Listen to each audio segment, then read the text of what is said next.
Infeksi saluran kemih atau ISK adalah keadaan di mana terdapat kolonisasi mikroorganisme dalam saluran kemih dalam jumlah yang bermakna. Klasifikasi dari ISK ini terbagi menjadi dua. Yang pertama, ISK atas. ISK atas antara lain pyelonefritis akut dan pyelonefritis kronik. ISK bawah antara lain sistitis, sindrom uretra akut atau SUA, dan uretritis. Etiologi atau penyebab dari infeksi saluran kemih disebabkan berbagai jenis mikroba, seperti bakteri, virus, dan jamur. Bakteri penyebab ISK tersering ialah Escherichia coli. Bakteri lain yang bisa menyebabkan ISK ini antara lain Klebsiella pneumoniae, Pseudomonas aeruginosa, Staphylococcus epidermidis, Streptococcus faecalis, dan sebagainya. Kejadian ISK pada usia lebih dari 65 tahun lebih banyak terjadi pada perempuan. Prevalensi asimptomatik lebih sering ditemukan pada perempuan dan meningkat 30% bila disertai faktor predisposisi. Faktor predisposisinya antara lain obstruksi saluran kemih, litiasis, penyakit ginjal polikistik, penyakit sickle cell, katerisasi, diabetes mellitus, kehamilan, dan penggunaan KB. Pada sebagian besar kasus ISK, infeksi awal bermula dari uretra lalu ke kandung kemih melalui jalur ascending. Infeksi yang naik dan berkelanjutan ke ureter dan ginjal merupakan jalur utama penyebab infeksi pada parenkim ginjal.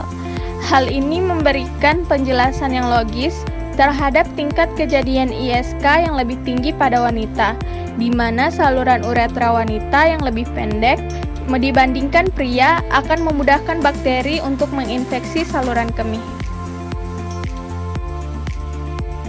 Tanda dan gejala dari ISK antara lain nyeri dan panas saat berkemih, polakisuria, kecenderungan sering buang air kecil pada malam hari, kesulitan memulai berkemih, sulit berkemih dan disertai kejang otot pinggang, rasa nyeri dengan keinginan mengosongkan kandung kemih meskipun telah kosong, dan demam.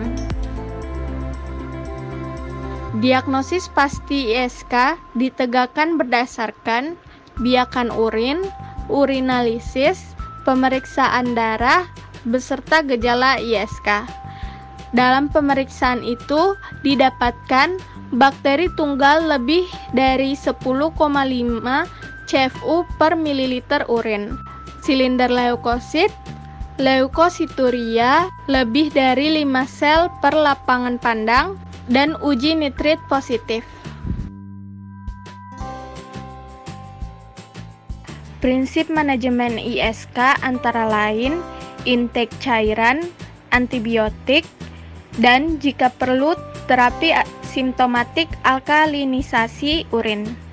Antibiotik yang biasa digunakan antara lain antibiotik golongan cefalosporin dan quinolone. Apabila terjadi infeksi yang berulang dengan faktor predisposisi, terapi yang dilakukan yaitu terapi antimikroba intensif, diikuti dengan koreksi faktor resiko.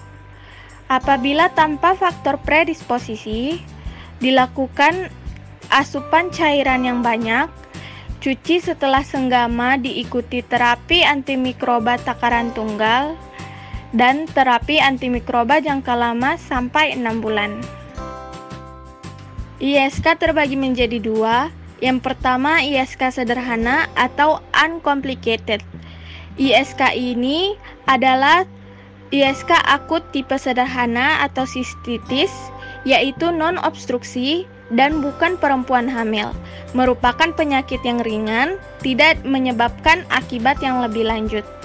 Sedangkan yang kedua adalah ISK dengan komplikasi, antara lain ISK kehamilan, cerebral palsy, fetal death, bayi prematur, anemia, hipertensi pregnancy, dan sebagainya. Yang kedua adalah ISK pada DM. Prognosis dari ISK adalah tergantung respon terapi, sensitivitas mikroba, ada tidaknya komplikasi, dan ada tidaknya kelainan anatom. Upaya yang sering dilakukan untuk mencegah ISK berulang adalah pemberian antibiotik profilaksis.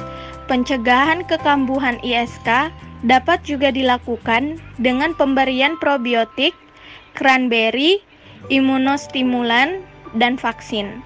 Selain itu, ISK dapat dicegah dengan tidak menahan buang air kecil, konsumsi air putih yang banyak, dan menjaga kebersihan area genital.